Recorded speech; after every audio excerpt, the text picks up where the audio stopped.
somo kuviondoa vilima na milima kwenye maisha yako.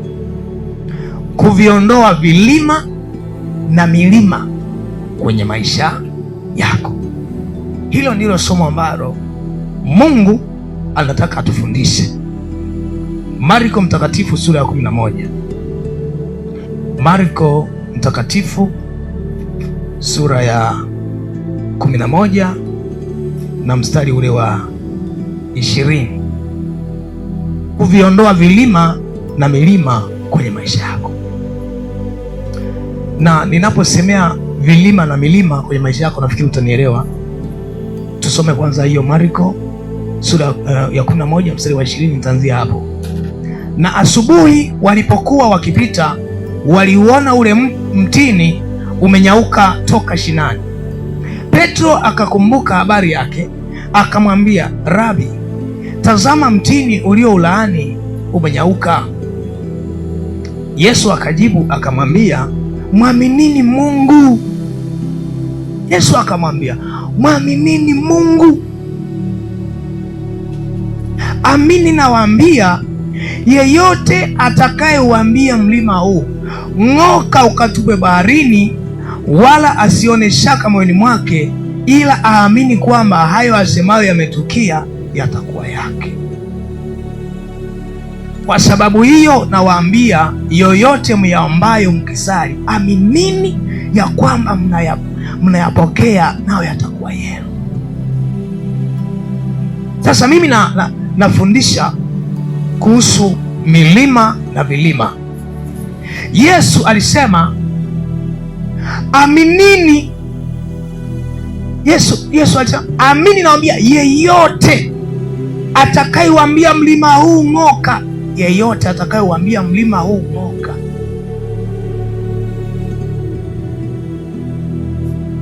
ukatupe baharini, wala asione shaka moyoni mwake, ila aamini kwamba hayo asemayo yametukia, yatakuwa yake. Huyo mtu yeyote atakayewaambia mlima ng'oka, hakuwa anasema wakati ule yeyote, manake hata mimi na wewe. Haleluya! Alisema yeyote. Yeyote atakayeuambia mlima huu, yeyote, lakini aamini. Kuna kitu alisisitiza, wala asione shaka moyoni mwake. Asione shaka. Huyu yeyote atakayeuambia mlima ung'oke, asione shaka moyoni mwake, ila aamini kwamba hayo asemayo yametukia, yatakuwa yake. Sasa utagundua kuna mambo ambayo unaweza ukayakosa kwa sababu moyoni mwako umeona shaka. Tumeona? Sasa asione shaka moyoni mwake, ila amini. Ila amini kwamba hayo asemayo yametukia. Sio yatatukia, amesema yametukia. Yaani anasema huu mlima ng'oka, halafu hata kama anauona mlima haujang'oka, ila aamini kwamba hayo asemayo yametukia. Maana yake aamini mlima umeng'oka. Jamani, haleluya! Yaani anapoomba atoke anasema huu mlima haupo. Mlima haupo. Hata wakija wakamwambia, mbona tumeuona mlima, asema haupo. Lakini kitu ambacho leo Mungu anatufundisha, kwa nini Yesu alisema mlima? Mimi nataka nikufundishe. Kuna mahali alisema, alikuwa anaongea akasema, nitawarudishia miaka yenu iliyoliwa na nzige na parare na tunutu. Unafikiri ni nzige wa kawaida? Jamani, haleluya! Ukiendelea kusoma utakuta kuna kitu alikuwa anamaanisha. Kwa hiyo hawakuwa nzige. Sasa hata milima hii ukiona Yesu alitamka jambo, kuna uhalisia wake wa rohoni na kuna uhalisia wake wa mwilini. Jamani, haleluya! Sasa alisema atakayewaambia mlima huu ng'oka, si atakayepanda mlima. Kuna kitu alikisema Yesu, hakusema atakayekuwa na mimi ataweza kupanda milima yote. Alisema atakayeuambia mlima ng'oka, tena utupe wapi? Baharini. Maana yake ni sehemu mlima upo, lakini anauambia ung'oke, halafu anauelekeza sehemu nyingine. Kwa hiyo anauondoa kabisa nchi kavu, anautupa baharini. Maana yake huo mlima hautarudi tena. Jamani, haleluya! Sasa kwa nini Mungu anatufundisha hivi? Yesu alisema hivi, ukweli ni kwamba kuna milima ya kiroho, kuna milima ya kiroho, kuna milima ya kichawi, kuna milima ambayo kuzimu huwa inaachilia kwenye maisha ya watu, kuna milima ambayo imeachiliwa kwenye kazi za watu, kwenye ndoa, kila mahali kuna milima huwa inaachiliwa. Kuna milima huwa inaachiliwa kwenye mwaka, wengine milima imeachiliwa kwenye miezi. Yaani kuna mwezi akiingia huwa ni balaa, kwa sababu kuna mlima umeachiliwa kwenye huo mwezi. Haleluya! Wengine wameachiliwa, milima iko kwenye siku. Yaani kuna siku ambazo zikimkuta huyo mtu inakuwa ni shida. Haleluya! Hiyo milima imeachiliwa katika mazingira mengi. Mimi nataka leo tujifunze kwa upande wa rohoni. Yesu alisema atakayewaambia mlima hung'oka, lakini mimi nakufundisha uhalisia ya kwamba katika ulimwengu wa roho pia kuna mlima ambao unaweza ukawekwa kwenye maisha yako wewe, na huo mlima ukakutesa, ukakusumbua, ukakuhangaisha, mpaka wakati mwingine ukagharimu maisha yako mpaka yakaharibika. Haleluya!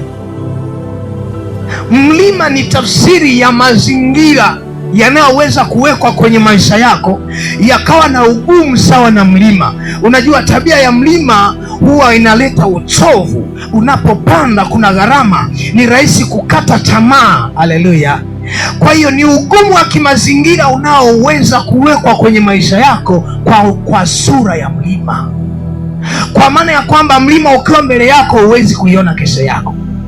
Kwa hiyo kuna ugumu ambao adui anaweza kuweka kwenye maisha yako kiasi ambacho huoni tena tumaini la kuishi.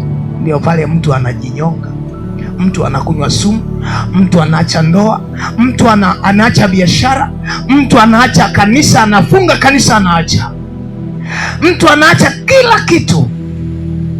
Kwa nini? Kuna mlima, kuna ugumu uliowekwa kwenye maisha yake kiasi ambacho hawezi kuona tumaini la kuishi tena, tumaini la kesho. Manake huo ni mlima. Haleluya!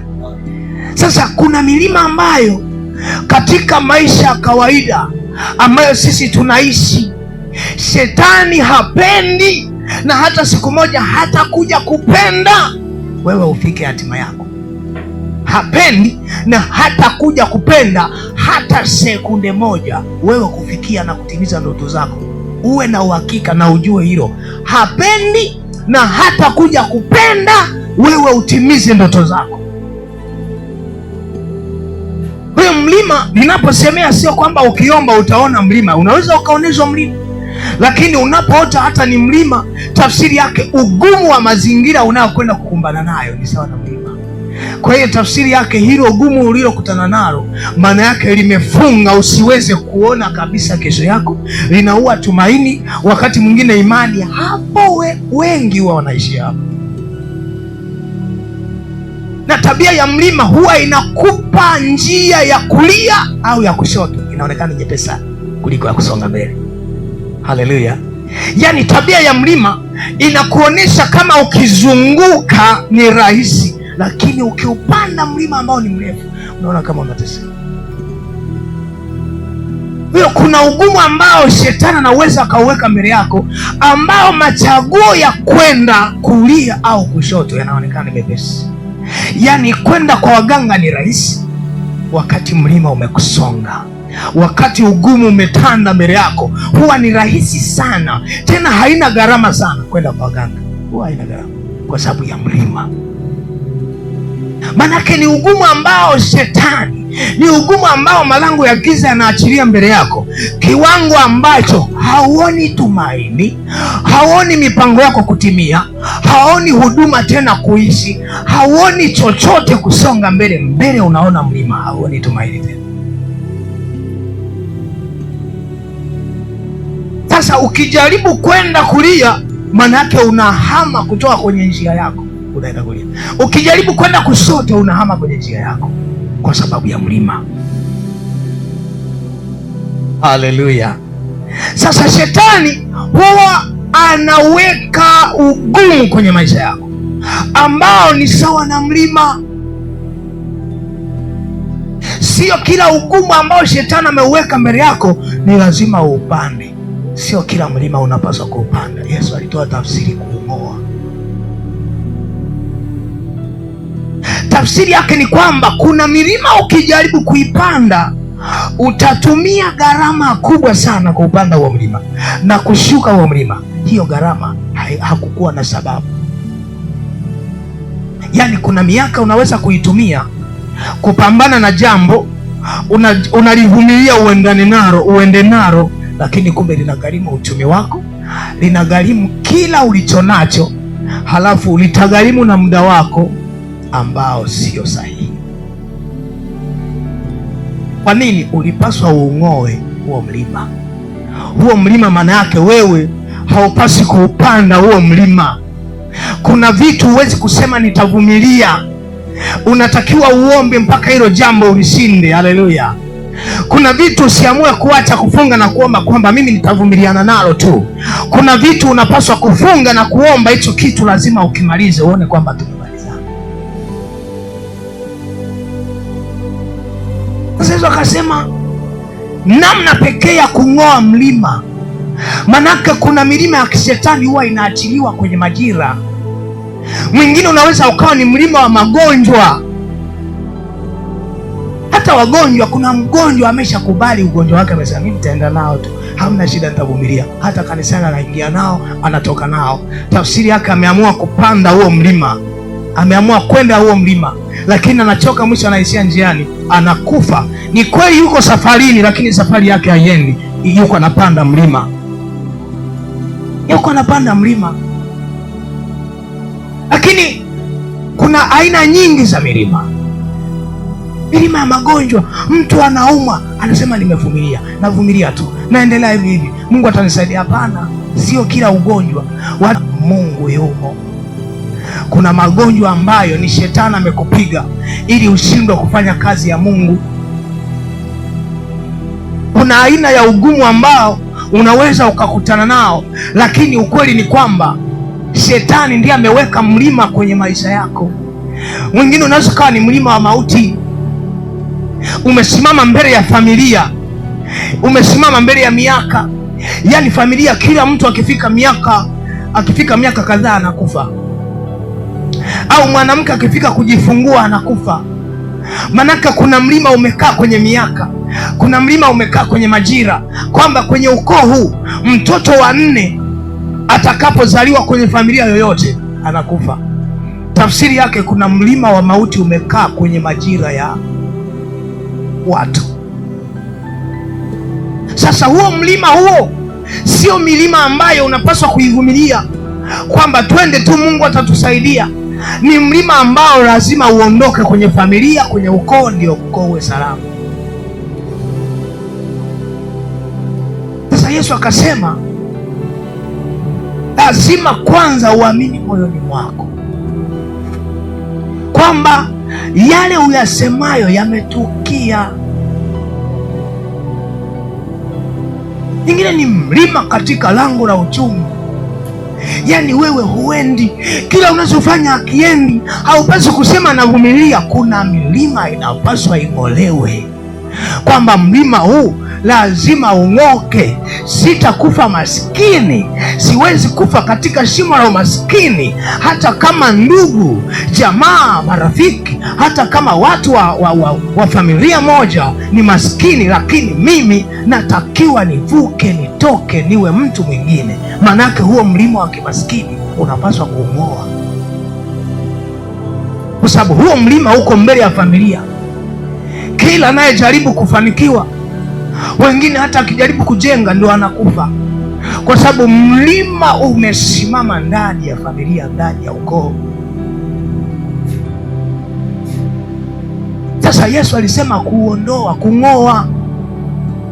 Kuna milima isipong'oka mbele ya kanisa, kanisa haliendi.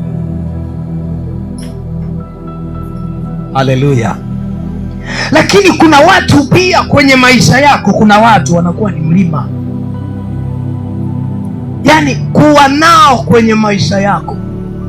Hata kwenye kanisa kuna watu wakiwa kanisani ni milima, kanisa haliendi. Kuna aina ya mlima gari alipandi, tunaelewa, sio kila mlima gari inaweza kupanda. Kuna aina ya watu wakiwa kanisani, kanisa haliwezi kwenda hata siku moja, kwa sababu ni mlima. Kuna aina ya watu wakiwa kwenye kazi yako, kazi haiwezi kwenda kwa sababu ni mlima. Kuna aina ya watu wakiwa kwenye biashara, biashara haiwezi kwenda kwa sababu hao watu ni mlima. Kuna aina ya watu tu wakiwa ni marafiki zako, maisha ndio yameharibika, hayawezi kwenda kwa sababu hao watu ni mlima. Haleluya! Sasa huo mlima lazima uondoe, lazima uung'oe, lazima uung'oe. Ukweli tunaishi leo, lakini tunaowaona nyuma yetu, tunapoangalia wazazi, ni matokeo ya walipambana vipi na milima iliyokuwa mbele yao. Sasa wewe, ninaamini una mahali unatakiwa uende, lakini Yesu anakukumbusha, Yesu anatukumbusha kwamba wakati tunawaza kwenda kule, wakati unawaza kwenda huko, wakati unawaza kiwango hicho, kumbuka shetani huwa ana milima anayoiweka mbele yako, na Yesu amesema ukiamini moyoni mwako wala usione shaka, huo mlima wowote utakaoamuru utang'oka. Haleluya, utang'oka. Tafsiri yake hakuna ugumu wowote ambao shetani amepewa mamlaka kuweka mbele yako, na huo ugumu kakuzuia kusonga mbele, haupo. Maana hakuna mlima wowote ambao Yesu alisema lakini mlima huu hauwezi kung'oka. Alisema kila mlima ukiuambia wala usione shaka moyoni mwako, ukiuambia ng'oka kutoka mahali hapo ukatupe baharini, huo mlima utakwenda.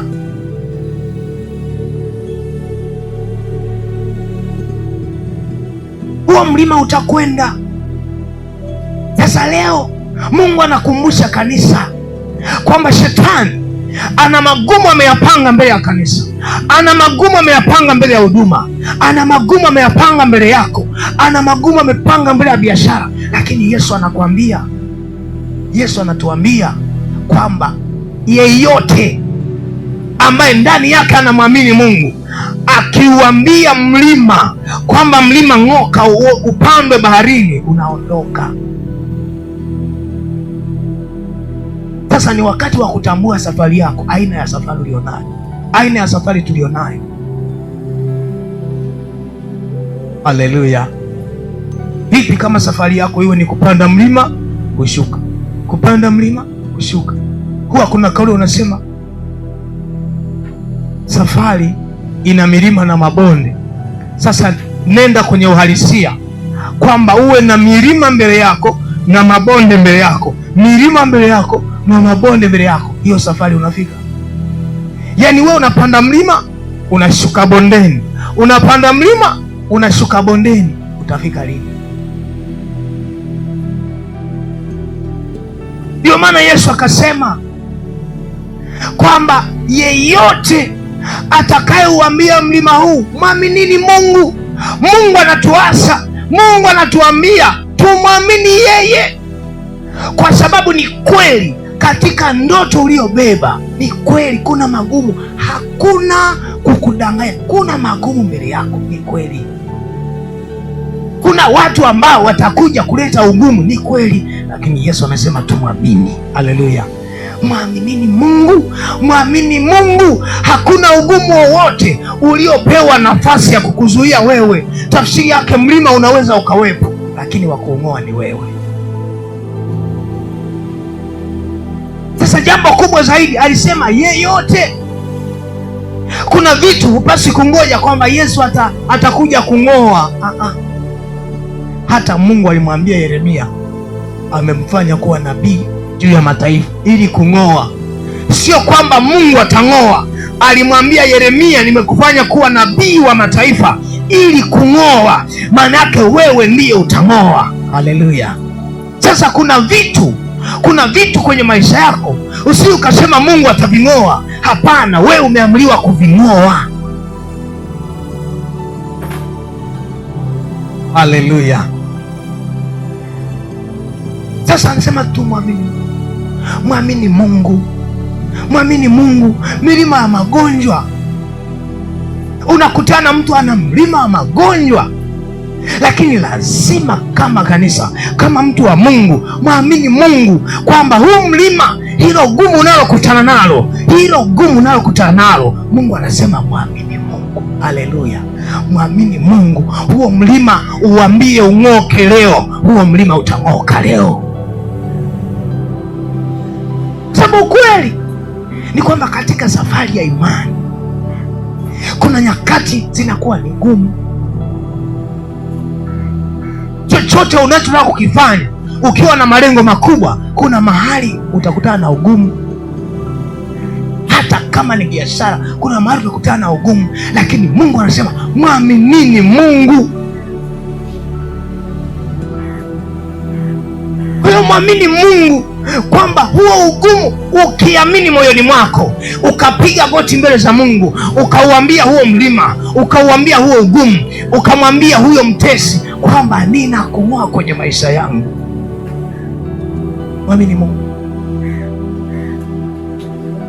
kwamba huo ugonjwa ninakung'oa kwa jina la Yesu Kristo, hauna nafasi, huo ugonjwa unang'oka. Haleluya! Mwamini Mungu. Alisema yeyote, hakusema mchungaji, hakusema mtume wala nabii, alisema yeyote atakayeuambia mlima huu ng'oka, utang'oka. Kwa hiyo hata wewe ukiwa nyumbani kwako, ukiona mtoto anaumwa, ukiona ndugu anaumwa, kama ukiamini moyoni mwako, wala usione shaka hata kidogo, utauambia huo ugonjwa toka, na unatoka. Jamani, haleluya!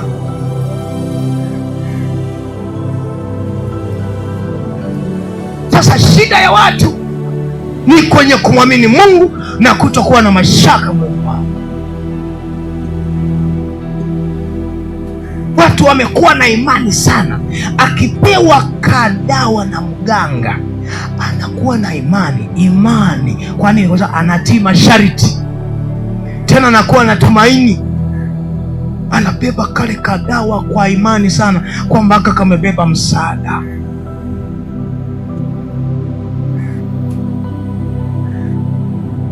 Akipewa masharti anayakumbuka. Lakini watu, unapokuwa kanisani, unapolisikia neno la Mungu, kwa nini usilikumbuke? Lazima ulikumbuke neno la Mungu.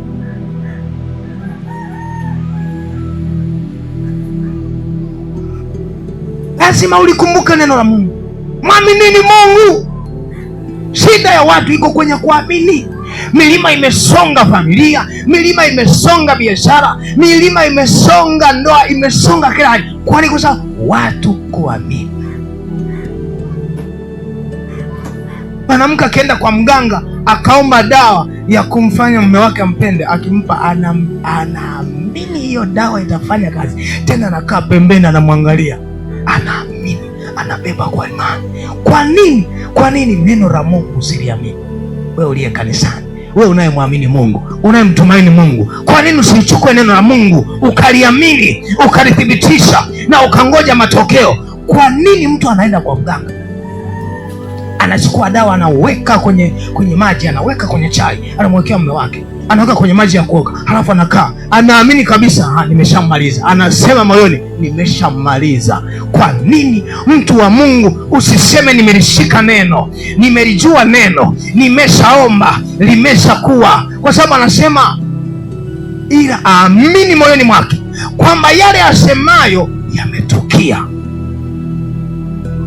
Ni lazima uamini kwamba hili nimeomba imekuwa, hili hili nimeng'oa halipo. Lakini mtu anaomba, akishamaliza anawaza, anaenda anafikiria, anapiga hesabu nyingine, nitarudi kuomba.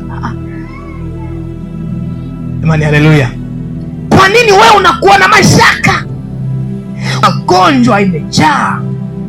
Kwa nini? Kwa sababu wana wa Mungu wameikana imani, hawana imani kabisa, hata ile haba. Unajua Petro aliambiwa, mbona umekuwa na imani haba? Lakini wana wa Mungu, watu wengi, ile imani hata haba imekuwa hamna, kwa sababu Petro imani yake haba ilimfanya akatoka kwenye chombo akaenda juu ya maji. Ile sio imani ya kawaida. Anatoka na we ungeshuka wewe, kwa sababu watu wengi wanafikiri Petro hakuwa. Lakini Petro, hebu fikiria, unatoka chomboni halafu unakanyaga juu ya maji ambayo ni bahari, au uende ziwa Victoria, au uende ziwa Tanganyika, au bahari ya Hindi, utoke kwenye meli. Yesu unamwambia Yesu, kama ni wewe naomba. Manake hata yeye hakuwa naomba uniruhusu nije juu ya maji. Wewe unaweza ukatoka kwenye meli ukajitupa majini uanze kutembea. Petro alikuwa na imani. Lakini wana wa Mungu, imani na Mungu wao imepungua. Watu wengi wamekuwa dhaifu kwenye imani. Yaani anaingia kwenye maombi lakini hana imani. Nilichokiombea kimetokea kweli? Hawa najua watajipanga tu. Yaani anatoka kuombea jambo halafu anasema hawa najua watajipanga tu, hawa najua watajipanga tu. Sasa umetoka kuomba nini? Kama unaamini watajipanga, basi kasubiri wajipange wamalize ndio uje kuomba. Lakini mtu anaomba akimaliza, sasa hawa najua hawa ndio watajipanga tena. Sasa hujawamaliza. Haleluya. La, anasema lila aamini moyoni mwake, aamini kwamba hayo asemayo yametukia.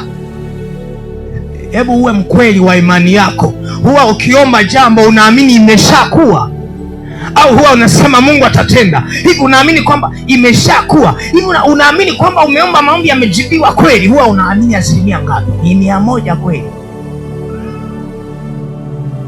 Yaani wewe liwe limetokea halijatokea, ila mtu akikukuta hakubandui kwenye 100, upo unasema najua Bwana amefanya, sijui kingine, ninachojua Mungu ametenda, full stop.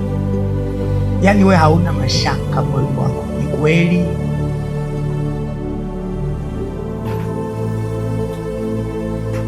Asilimia kubwa anaomba, akimaliza anajikunja tena, anasema hili jambo litaisha lini? Sasa haujaamini tafsiri yake. Lakini laiti mngekuwa na imani kiasi cha punje ya radari, mngeuambia mlima huu ng'oka utupe baharini, ungetii. Imani kiasi cha punje ya radari. Laiti kama ungeibeba hiyo imani kweli, ukasema ninamwamini Mungu, kila unachokiomba ukawa unaamini kwamba imetukia, niambie ukweli, ungekuwa hapo.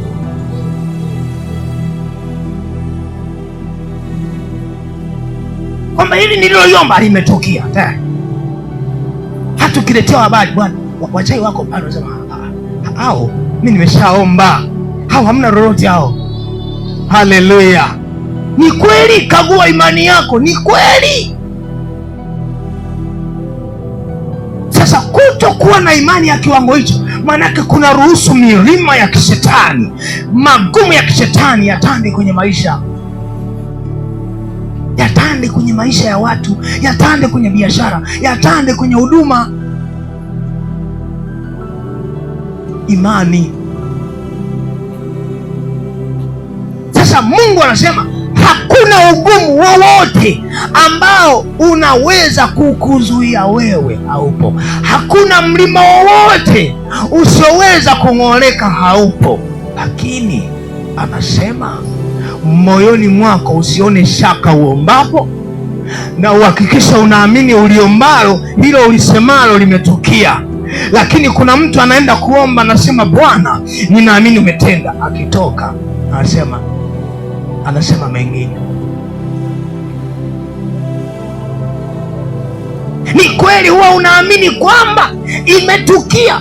Mungu anasema ukiubeba moyo huu kuanzia leo, ukiubeba moyo huu kuanzia leo, hakuna jini litasimama mbele yako. Haleluya! Utakachoking'oa kitakuwa kimeng'oka. Unachokiamuru ndio hivyo imekuwa. Manake kuzimu itajua huyu mtu tufanye nini.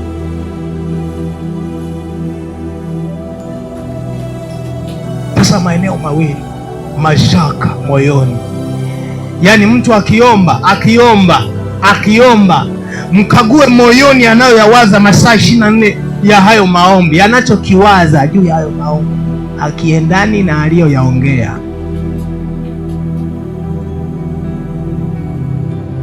Mtu unaingia kwenye maombi, unamwambia Bwana, ninaomba Mungu niponye. Ukimaliza unasema Mungu ni bora unioue. Unamuuliza Mungu nitapona lini?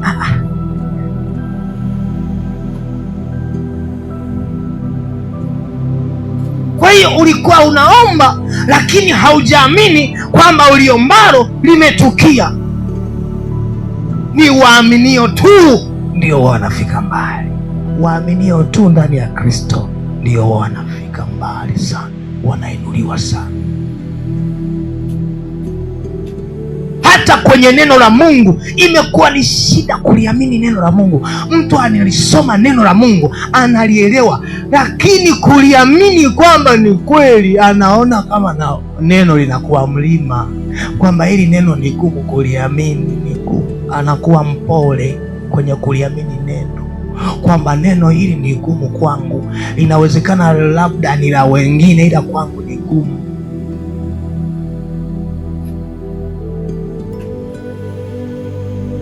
Haleluya!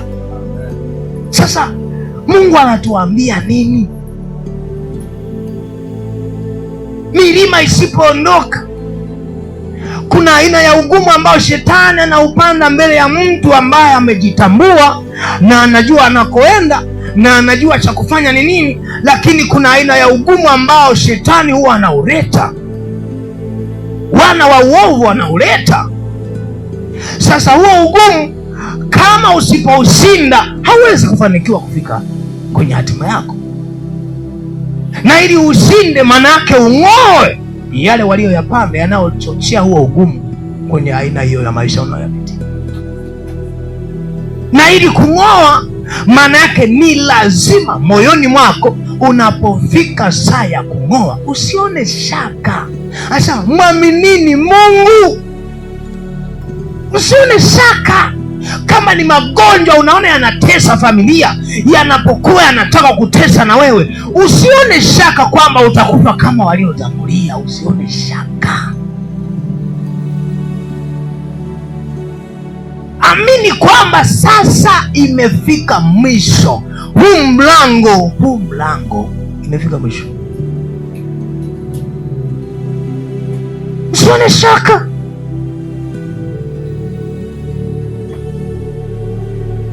Kuna madhabahu ambayo ni ya uovu, ni ya kishetani, imeua wengi kwenye familia, inapoanza kupigana na wewe, usione shaka. Shaka ndiyo inasababisha mlima uendelee kusimama kwenye maisha yako. Shaka inaendelea kuvuta ule ubaya uendelee kusimama. Ondoa shaka, usione shaka.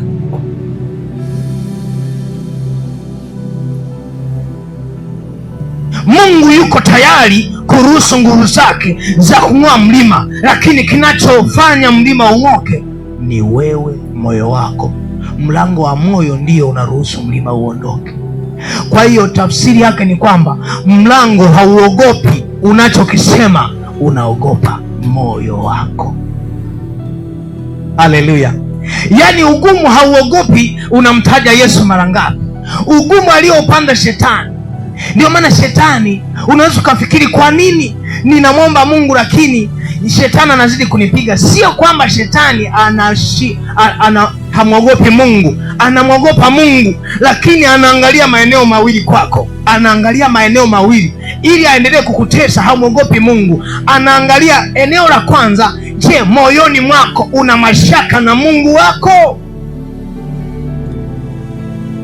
Je, kwenye moyo wako. Kwa hiyo shetani ili akukimbie, usifikiri tu ni ile mpingeni shetani na atakimbia. Ili shetani akukimbie, anakagua maeneo mawili kama uko vizuri. Moyoni mwako hauna mashaka na Mungu wako. Na atajuaje? Je, unaliamini neno lake? Unaamini aliyoyasema Mungu kwamba ni kweli? Akigundua bado una mashaka naye, haondoki. Hapo ndipo unaweza kudhani Mungu amekuacha, Mungu akusikii, Mungu pengine ukasema Mungu hayupo. Sio kwamba hayupo, lakini shetani ili akukimbie, ili aondoke, ili aondoe vitu vyake kwako, anaangalia mambo mawili. Haogopi kuomba kwako, haogopi maneno yako. Mambo mawili ambayo Yesu alisisitiza, moyo wako anakagua, unaliamini neno la Mungu kwa asilimia ngapi?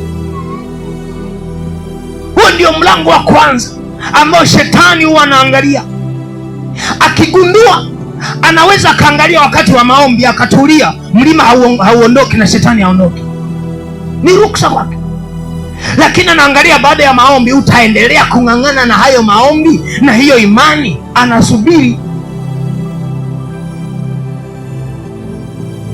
anasubiri risali moja, bado utaendelea kuamini kwamba huo ugonjwa unaondoka. Anasubiri. Haleluya. Akishaangalia, kwa hiyo baada ya muda fulani tena anaangalia, ndani ya siku moja anaangalia, je, huo mlima unaamini kwamba ulichokiomba ndicho bado kitatendeka? Kama ni tofauti, akiona unafika mahali unaacha kuamini, ndio hapa anaendelea kukusumbua. Haleluya. Kwa hiyo hilo ni eneo la kwanza ambalo shetani anaangalia ili aondoke kwenye mahali ambapo unamwondoa.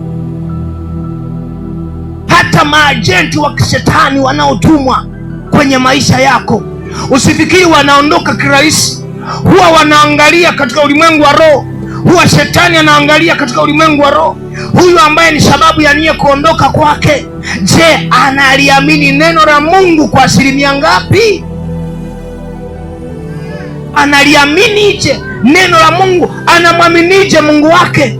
Wanakuja kupima hicho kiwango. Sasa ni lazima kama mtu wa Mungu uwe na kiwango kikubwa, uwe na kiwango toshelevu cha kumwamini Mungu. Haleluya. Mwamini Mungu kwa moyo wako wote, mwamini Mungu. Hilo ni eneo ambalo shetani huwa analiangalia na adui analiangalia. Sasa Mungu akusaidie sana. Haleluya. Eneo hilo la kwanza lithibitishe. Usije tu kaenda na kukemea shetani, ninakemea watesi, ninakemea kila roho za giza. Kuna sheria zake, kuna kanuni zake. Usifikiri kila vita ni kushinda tu kirahisi. Lazima moyoni mwako usiwe na shaka. Yaani wewe kuanzia Januari mpaka Desemba, moyoni mwako ukiliomba jambo hauna shaka. Hata likichelewa unaamini kwamba limeshakuwa.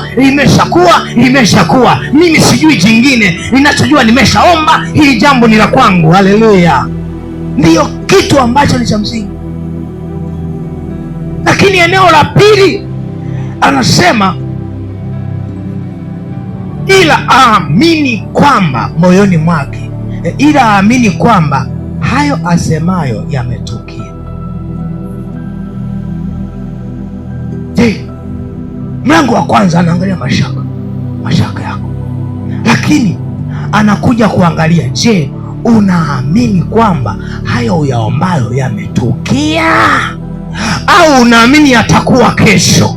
Je, unaamini yameshakuwa au unaamini hayajakuwa? Unaamini umejibiwa, umesikilizwa na Mungu? Kwa sababu hata Danieli maombi yake yalichelewa kujibiwa, ila sio kusikilizwa. Malaika alijieleza vizuri, tangu siku ile ulipouelekeza moyo wako mbele za Mungu, maana yake maombi yako yalisikika. Sasa kuna maombi kufika ni process nyingine, lakini tunasema kusikilizwa. Je, hayo maombi unapoyaomba unaamini umesikilizwa? Sasa ila aamini kwamba hayo asemayo yametukia. Unaamini kwa kiwango gani juu ya hayo usemayo yametukia? Haleluya. Sasa huu ni mlango mwingine ambao ni lazima ukague. Je, unapoombea jambo lolote unaamini kwamba limetatulika tayari?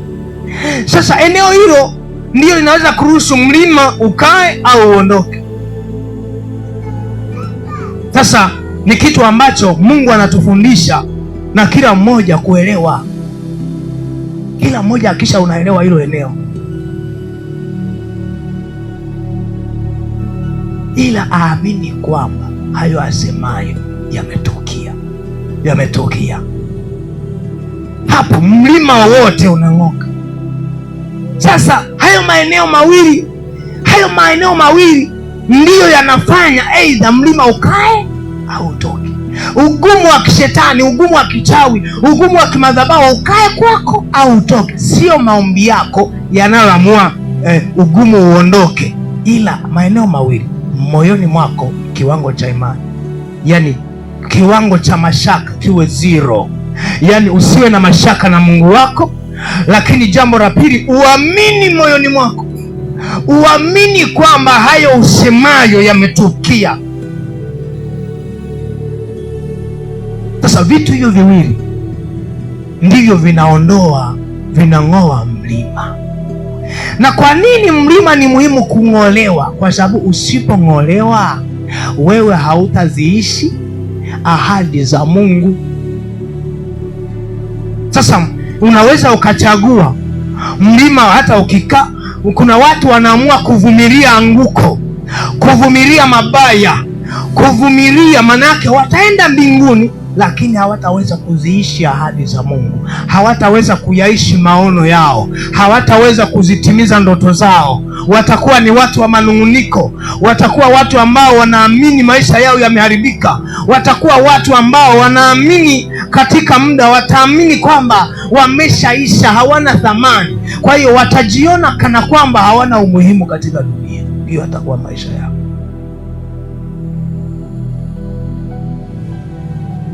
Ndio sababu Mungu anatufundisha kuhusu kuondoa vilima na milima, kwamba milima hii isipoondolewa, isipong'olewa, kuna mahali kama kanisa, kuna mahali kama mtumishi wa Mungu, kuna mahali kwenye biashara, kuna mahali kwenye eneo, kwenye huduma hautaweza kwenda.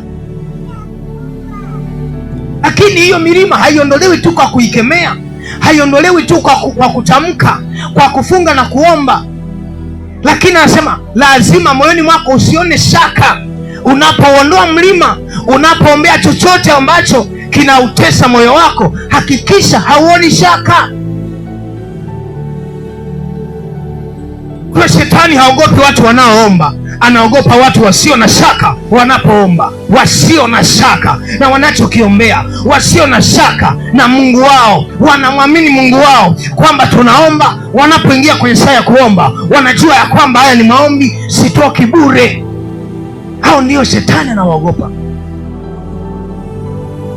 Shetani haogopi watu wanaoomba kwa sauti kubwa, watu wanaoomba kwa kutumia sauti ndogo wala nini. Anaogopa watu ambao wakiomba, wakimaliza maombi, wanamshukuru Mungu wakijua ya kwamba haya tuliyoyaomba yametokea. Adui amepigwa, shetani aliyoyafanya yameharibika, kazi za mwovu zilizokuwa zimepenya kwenye maisha yangu zimeharibiwa. Anaamini niliyoyachoma yameungua, anaamini niliyoyavunja yamevunjika, anaamini aliyoyapiga yamepigika. Haleluya, anaamini. Huyo ndiye shetani anamwogopa. Haleluya, shetani anamwogopa. Sasa wewe ambaye unatamani, una shauku maisha yako ufike mbali, ndoto yako ifike mbali, hakikisha unayashika haya ambayo Mungu anasema. Hakikisha unayashikilia, kwa sababu ni muhimu. Kule unakoenda ni muhimu. Mungu ameuona mlima wako, Mungu ameona kilima chako, lakini anakwambia ondoa shaka hiyo moyoni mwako. Na unapoomba hakikisha unaamini imetukia. Sio Mungu atakayeyatoa hayo unayoyaombea, sio Mungu atakayeuondoa huo mlima, lakini mashaka yako yanasababisha mlima ukae. Unaweza ukaishia kumlaumu Mungu, unaweza kuona kama nguvu za Mungu ni ndogo, lakini mashaka yako, Mungu anaugua na mashaka. Mungu anaugua kwa sababu kila unapoomba unatoka umeomba na Mungu anakusikia. Kila anapotaka kuanza kazi ya kujibu maombi yako, anasikia sauti zingine, sauti za ukata tamaa, sauti ya manung'uniko. Unasema, Mungu, mbona kila siku naomba lakini hujibu? Unasema, Mungu, mbona haunisikii? Wakati ambao Mungu ameshakusikia. Kila akitaka kuanza kazi ya kukusaidia, anaanza kusikia maombi mengine tofauti na yale uliyoyaomba. Maana yake umekuwa mtu ambaye unaliombea jambo lakini moyoni mwako, na baada ya hayo maombi hauamini kama maombi Mungu amesikia. Kwa nini? Ukitoka unamlaumu tena, ukitoka unanung'unika tena, ukitoka unaongea vingine tena. Maana yake unaonesha hauamini kama Mungu amesikia. Haleluya. Sasa rekebisha hayo maeneo mawili. Sasa ni vitu ambavyo kila mmoja lazima uamini. Kwa hiyo tengeneza hayo maeneo, uwe makini.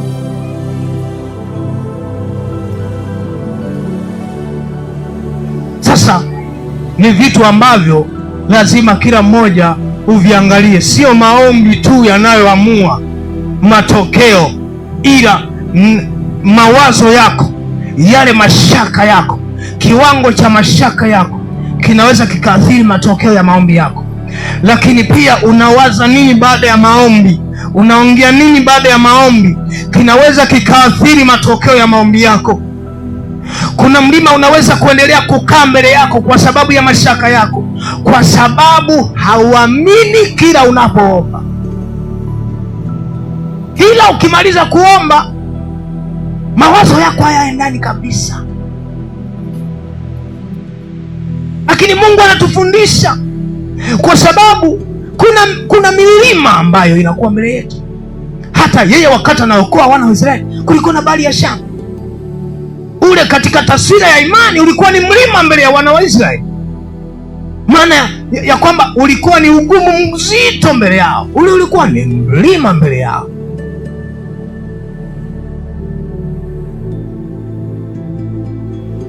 Sasa anatuasa tuvae tabia yake. Mungu asemapo jambo, Mungu hana mashaka moyoni mwake. Na Mungu anaposema jambo anajua limetukia. Akasema na iwe nuru, na ikawa. Lazima uwe na tabia hiyo, tabia ya uungu ishi ndani yako.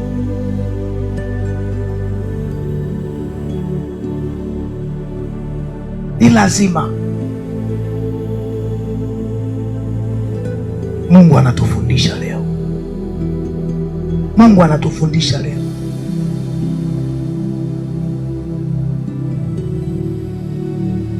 Mlima ni lazima kung'oka kama unataka kufika unakoenda. Ilikuwa ni lazima bahari ya Shamu kugawanyika kama ilikuwa ni lazima wana wa Israeli wafike Kanaani. Haleluya. Ilikuwa ni lazima mwamba utoe maji, kwa sababu ilikuwa ni lazima taifa la Israeli lifike Kanaani. Yaani kuna vitu lazima vitokee kwenye maisha yako, kwa sababu kama kweli unataka kufika unakoenda, jua mambo yale lazima yatoke. Lazima mlima ung'oke, lazima penye mwamba usio na maji utoe maji. Tafsiri yake, kuna wakati ambao unafika, ni kweli mwamba hakuna maji. Je, utakubali kufa kwa kiu? Huwezi kuvumilia kiu. Maana yake unaweza ukaiua ndoto yako kusema nitavumilia. Kuna aina ya shida useme nitavumilia. Wana wa Israeli hawakuweza kuvumilia ile kiu, wasingevumilia ile bahari ya Shamu, kwa sababu Wamisri walikuwa wanawafuata. Sasa kama huwezi kuwa na tabia ya Mungu aliyokuwa ameitengeneza ndani ya Musa, ile tabia ya Mungu, kwa sababu kuna nyakati utakutana na bahari ya Shamu, na kwa sababu ni lazima uvuke ng'ambo, lazima bahari ya Shamu igawanyike.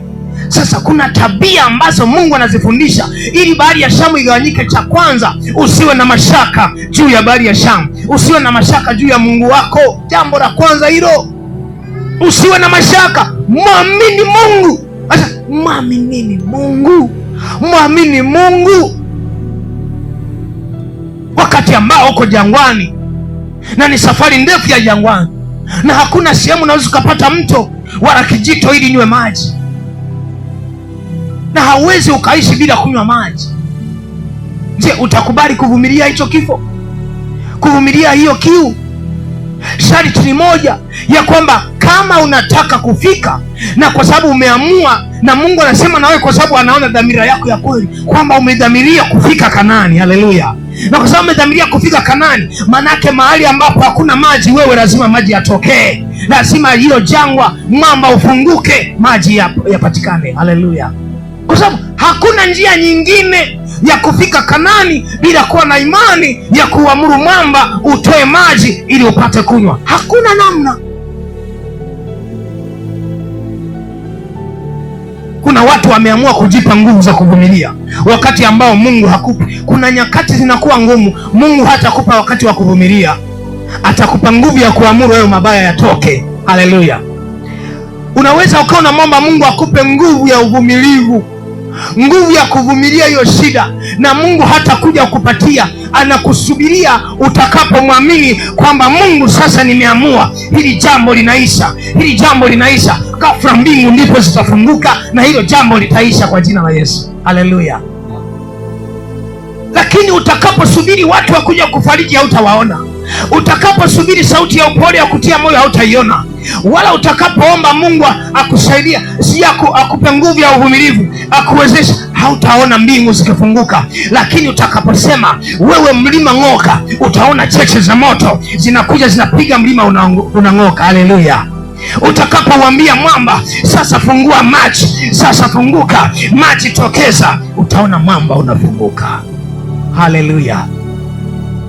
Lakini utakaposema Mungu, mbona umeniacha? Mungu nisaidie, akusaidie nini? Hata alimkemea Musa, unanililia nini? Waambie wana wa Israeli waendelee mbele, wasonge mbele. Kwa hiyo ukiwa jangwani, mahali pasipo na maji, na ukamwambia Bwana, nisikie Bwana, ninaomba unisaidie. Mungu wangu, ninakufa hapa, kwa nini unisikii? Ninaomba uniguse. Hautaona mbingu zinafunguka mpaka utakapoamua moyoni mwako kwamba ewe mlima, ewe mwamba, toa maji kwa jina la Yesu. Unapiga mwamba kwa imani, maji yatafunguka. Kwa hiyo uwezo wa Mungu kwenye shida yako, sio kila mara uwezo wa Mungu utakuwa kwenye kuvumilia. Kuna wakati uwezo wa Mungu utakuwa maeneo mawili tu, kwenye moyo wako, kwamba wakati ambao utaondoa mashaka ndio nguvu, uwezo wa Mungu utatembea, na wakati ambao utaamini imekuwa, ndipo Mungu atatembea. Lakini utakapoamini kwamba atakupa kustahimili, hautaziona hizo nguvu za kustahimili. Utakapoamini Mungu atakupa nguvu na neema ya kukufunika ili kusaidia uvumilie, utavuka, hautaiona hiyo neema wala hizo nguvu, hautaziona. Zaidi utazidi kuumia, utazidi kulia. Lakini utakapoamka ukasema, sasa ninaamini hii sasa, hii imefika mwisho, hili jambo limefika mwisho, ninaamini sasa huu mwamba, hili jangwa hili, nikingoja mvua inyeshe, hapana, ninauambia mwamba utoe maji. Hapo ndio utakuona Mungu. Haleluya! Hapo utaelewa kuna watu wako wanamnungunikia Mungu kwa sababu hawasaidii, kwa sababu mlango waliomngoja Mungu awasaidie sio mlango waliopo.